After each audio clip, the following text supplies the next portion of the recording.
लोकतंत्र की ताकत क्या होती है? लोकतंत्र की ताकत धरना प्रदर्शन होती है ताकि जनता की आवाज को सरकार के कानों तक पहुंचाया जाए।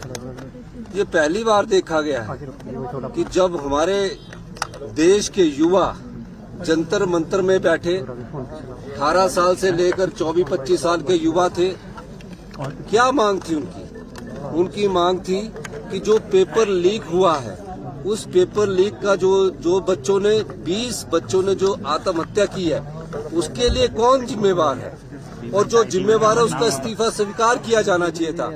बच्चों ने पीसफुल प्रोटेस्ट किया, समाज के जो महत्वपूर्ण संगठन है उन्होंने उन बच्चों का समर्थन दिया, हमारे प्रसिद्ध वांगचुक जो सामाजिक कार्यकर्ता उन्होंने समर्थन दिया, और सबसे बड़ी बात मुख्य विपक्षी पार्टी के हमारे नेता जो लोकतंत्र में विपक्ष के नेता है राहुल गांधी जी ने उस प्रोटेस्ट में उनका समर्थन किया और कहा कि निश्चित रूप से धर्मेंद्र प्रधान जी को इस्तीफा देना चाहिए। राहुल गांधी जी ने कहा कि जनता की आवाज है, मुख्य विपक्षी पार्टी का नेता होने के नाते मैं भी प्रदर्शन धरने में बैठूंगा, और जब वो प्रदर्शन धरने पर राहुल गांधी जी बैठने गए उनको भी वहां से उठा लिया गया। क्यों उठाया गया?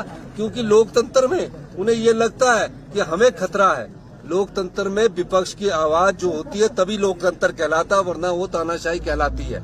तो इस संदर्भ में आज राहुल जी को प्रियंका जी के साथ मिसबिहेव किया गया, और ये सब चीजें जो उन्होंने की है ये इस चीज को इंगित करता है कि जिस प्रकार सरकार हमारे स्टूडेंट्स को, छात्र आंदोलन को कुचलने की कोशिश कर रही है, वो इस बात का संकेत है, वो उनकी मांग को मानने का समर्थन नहीं करती है। और मेरा ये मानना है नीट में लाखों युवा बच्चों का भविष्य जुड़ा होता है, और नीट का पेपर लीक हो जाए जो हम आने वाले समय में इस देश के डॉक्टर बनते हैं, और इस देश के जो डॉक्टर है पूरी दुनिया में अपना नाम को चमकाए हुए हैं, क्योंकि वो हिंदुस्तान के डॉक्टर है, और हिंदुस्तान की संस्कृति में जो दया भाव है वो पूरे विश्व में इन डॉक्टरों के माध्यम से दिखाई देता है। और इस पेपर लीक के मामले में जिस प्रकार सरकार ने अड़ियल रवैया किया है उन्हें इस पर तुरंत कार्रवाई करनी चाहिए, और राहुल गांधी जी के साथ जिन लोगों जिन्होंने बदतमीजी की है, जिन्होंने उनके साथ मिसबिहेव किया, उसके खिलाफ भी कार्रवाई होनी चाहिए।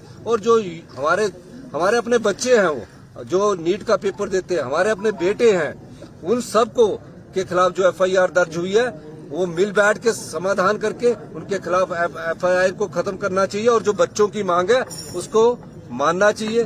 सोनम वांगचुक जी एक सामाजिक कार्यकर्ता है, उनको बच्चों के समर्थन में बैठे हैं, उनके खिलाफ भी जो केस दर्ज है वो भी वापस होने चाहिए। और राहुल गांधी जी ने जो बात उठाई है कि धर्मेंद्र प्रधान जी का इस्तीफा होना चाहिए, वो कोई अपने लिए नहीं उठा रहे हैं, वो उस प्रदेश के युवाओं के लिए आवाज उठा रहे हैं। जो प्रदेश का युवा आज तनावग्रस्त है, उस तनाव को दूर करने के लिए वो बार बार कोशिश कर रहे हैं कि युवाओं को जितना तनाव इस बार सरकार से मिल रहा है उसके लिए आपको तुरंत कार्रवाई करनी चाहिए, ये मैं कहना चाहूंगा। और हिमाचल प्रदेश कांग्रेस कमेटी की तरफ से आज ये धरना दिया गया है, जिसमें हम सब लोग मंत्रिमंडल के मुख्यमंत्री महोदय सब लोग इस राहुल गांधी जी के समर्थन में बैठे हैं, और हम चाहेंगे कि राहुल जी जो संघर्ष कर रहे हैं उसमें हिमाचल प्रदेश भी थोड़ा सा कोई योगदान दे सके। तो इस धरने के माध्यम से हम वो योगदान देने की कोशिश कर रहे हैं। जुल्मी जब जुल्म करेगा सत्ता के गलियारों से, चप्पा चप्पा गूंज उठेगा इंकलाब के नारों से।